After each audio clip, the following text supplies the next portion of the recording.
उपस्थित असलेले सर्व बंधू भगिनींनो आणि माझे सर्व तरुण मित्र, आज माझ्या वाढदिवसाच्या निमित्ताने आज एक आगळं वातावरण आपल्या सिंधुदुर्ग जिल्ह्यामध्ये हे रत्नागिरीपर्यंत अनुभवायला आपल्याला मिळालेलं आहे। तसं दरवर्षी गेली 10 वर्ष माझा वाढदिवस माझे सगळे सहकारी त्याच जोमाने आणि त्याच उत्साहाने दरवर्षीच मोठ्या प्रमाणामध्ये साजरा करतात। पण या वर्षीचा वाढदिवस थोडा वेगळा होता, कारण का परत एकदा जिल्ह्याच्या राजकारणाचा केंद्रबिंदू कटकवली झालेला आहे आणि त्यामुळे एक वेगळं वातावरण आज पाहायला मिळालेलं आहे। शेवटी राजकारणाच्या पलीकडे सन्मान्य राणे साहेबांनी जोडलेली ही सगळी नाती आणि सगळे संबंध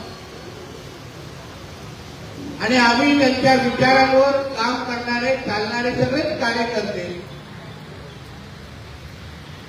आम्ही त्यांचे पुत्र म्हणून नेहमी आम्ही अशावर विचार करतो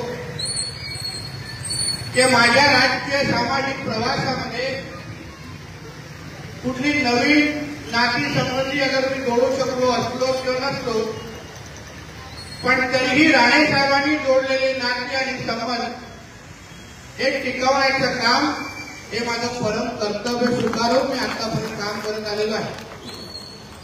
आज महाराष्ट्रामध्ये जवळपास 150 दिवसापेक्षाही जास्त या सरकारला झालेले आहे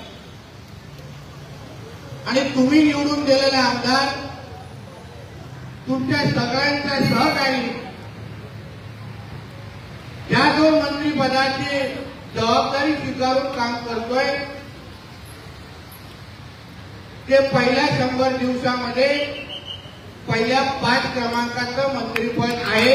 हे सगळं तुमच्या सगळ्यांच्या प्रेमा आणि विश्वासामुळे आहे, कारण का शेवटी त्या मंत्रालयात बसून माझ्या सिंधुदुर्ग जिल्हा, माझा मतदारसंघ हे मी आपल्या सगळ्यांच्या खांद्यावर सोपून मी महाराष्ट्राकडे पाहत असतो आणि आपणही मला समर्थ पद्धतीने आतापर्यंत साथ देत आलेला आहात।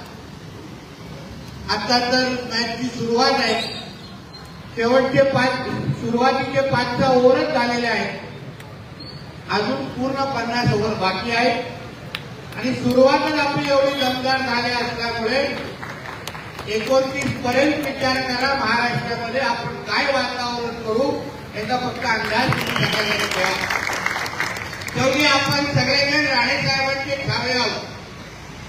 आपण ज्या पण पदावर बसतो त्या ते पद गदागदा हलवण्याचं काम हे आपण आतापर्यंत सगळेजण करत आलेलो आहे आणि म्हणूनच याही पुढे या जिल्ह्याच्या विकासाच्या दृष्टिकोनातून, कारण या जिल्ह्याचा पालकमंत्री म्हणून राणे साहेबांनी जे काही कार्य सुरू ठेवलेलं आहे, ज्या काही संकल्पना त्यांच्या डोक्यामध्ये आहे ते पूर्ण करण्याचं काम आज जिल्ह्याचा पालकमंत्री म्हणून माझ्या खात्यावर असल्यामुळे मी आपल्या सगळ्यांना विश्वास देतो। 2029 पर्यंत जेव्हा आमच्या ह्या सरकारचे कालावधी पूर्ण होईल तेव्हा आमचा हा सिंधुदुर्ग जिल्हा राज्याच्या पहिल्या 3 क्रमांकामध्ये निश्चित पद्धतीने आणून दाखवेल, हा विश्वास तुम्हाला आजच्या निमित्ताने देतो। आज पूर्ण कालपासूनच वाढदिवसाची धावपळ आहे आणि आता परत 7:30ला फ्लाईट पकडून सन्माननीय फडणवीस साहेब मुख्यमंत्री साहेबांचा आशीर्वाद घेण्यासाठी वर्षा बंगल्यावर जायचं आहे आणि म्हणून जास्त वेळ न घेता आपण सगळेजण हक्काने मला इथे आपण सगळ्या जणांनी बोलवलं आणि आता का प्रथा झालेली आहे, आमचा कोणाचाही वाढदिवस शिवाजी चौकवर आल्याशिवाय पूर्ण होत नाही।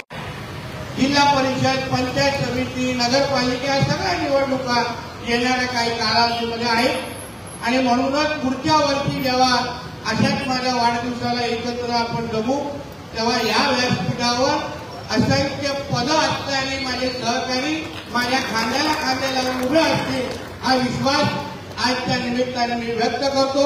परत एकदा माझ्या सिंधुदुर्गच्या जनतेचं मला प्रेम आणि विश्वास जे आपण देत आहात आणि माझ्या खांद्यावरची जबाबदारी आपण सगळ्यांनी टाकलेली आहे, यासाठी मी मनापासून आपले आभार मानतो.